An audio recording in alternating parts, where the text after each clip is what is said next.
All right, boys. Let's saddle up. We are in, I think it's like the, let's see, 1, 2, 3, fourth day about talking about attachment styles and gay relationships. So I'm going to go back to my notes real quick. We have done the overview of all 4 of them. We have touched on fearful avoidant, which is kind of the disorganized, like you're afraid of everything. You have the avoidant attachment, which you just avoid connection and intimacy and all that stuff because you're afraid, no, you're just afraid everything's going to happen.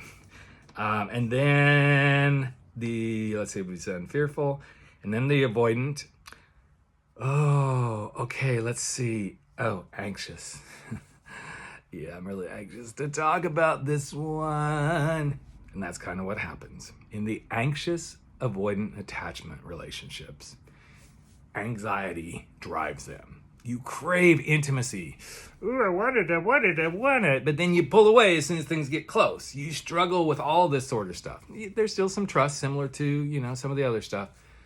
But one of the things that happens most is you just are so anxious about everything, you can't dive in.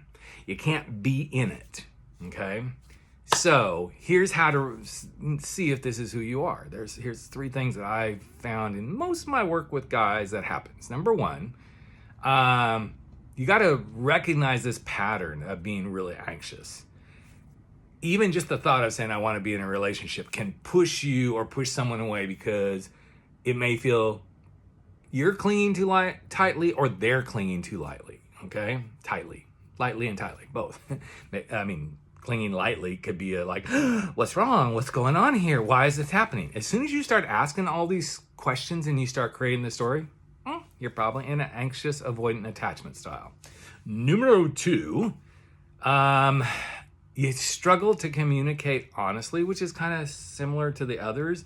But in this, when you feel you got to share feelings or your fears, you're just going to lockjaw it up, right?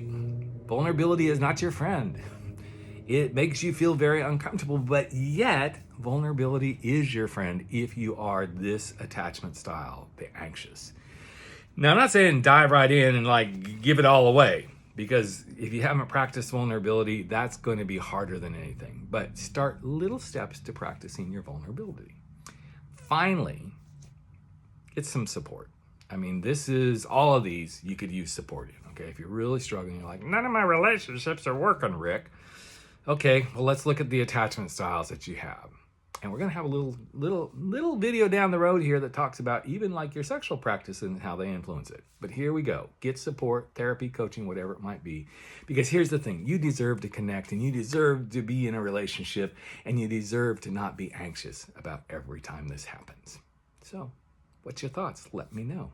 And if you need help, you know where to find me. Have a good day.